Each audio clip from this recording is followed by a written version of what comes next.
Thank you, Chairman. Mr. Cosgrove, is the $8.3 billion being spent on this program coming from the general tax revenue or for the Medicare Trust Fund?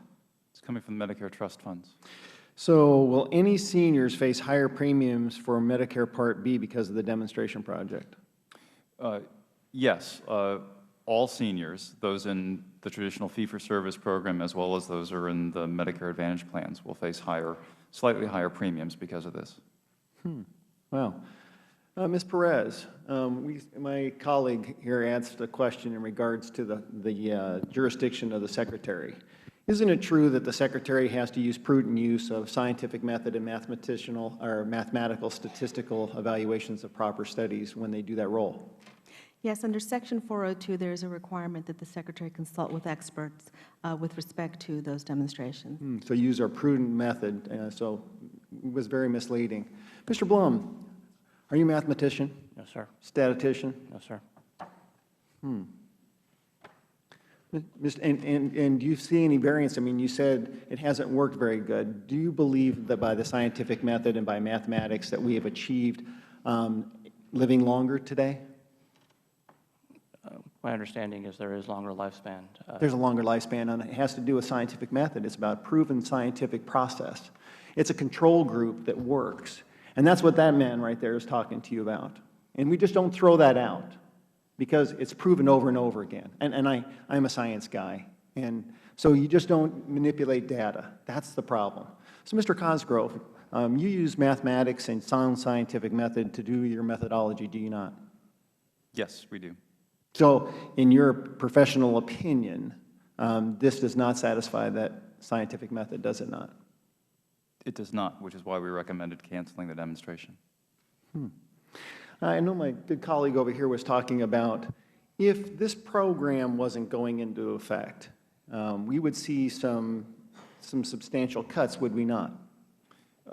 Yes, we would. The ACA would have phased in over time, reduced payments to Medicare Advantage plans, and the demonstration in this year offsets 70% of those. Over the life of the demonstration, it offsets about a third.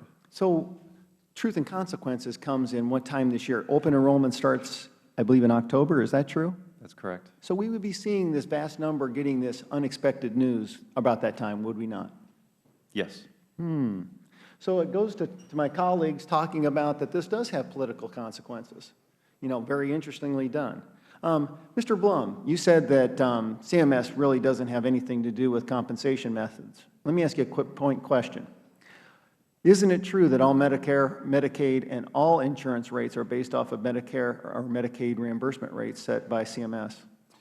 For the traditional fee-for-service program, that is true. We set For all of them. It's all of them. They're all based off of them. Actuarials are all based off of CMS's reimbursement rate. For our private plan payments, they're based upon plan bids. Plans submit bids. Plan bids can be only accepted by what CMS actually does. So it's up to them independently, but it's set off CMS rates. We have to, our actuaries review the bid soundness. Please go back and review insurance regulations. Who's to benefit from this? Is the plans or the physicians? Benefit, I'm sorry. With these types of benefits that you're giving these subsidies to, who benefits? Is it the physicians or is it the plans? Plans. Plans. Very simple answer. It's plans, right? Plans contracts separately with physicians that CMS does not oversee. So I can't speak to how plans change their compensation to physicians or hospitals based upon changes. But they're also established by a rate that you establish. Is that not true? Yes, it is. Sometimes plans follow our rate structure, but they're not required to do so. They can't be. They cannot be higher than that plan. They can be higher. They can be lower. Plans negotiate contracts separately with hospital physicians. Let me ask you another question, Mr. Blum. Is the private insurance marketplace being cost shifted, and is it going up? I can speak to the. Is it going up? It's very easy. I mean, come on, sir.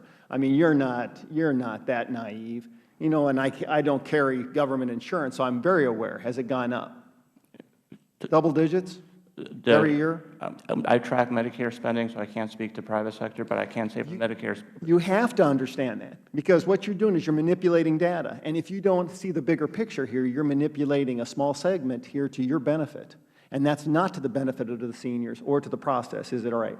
I believe that we are changing how we pay providers, and that is having tangible benefits. You're also changing the scientific method and methodology of how you conduct process that has proven over and over again to benefit not only statistical data, but also the scientific method, sir. Shame on you. The gentleman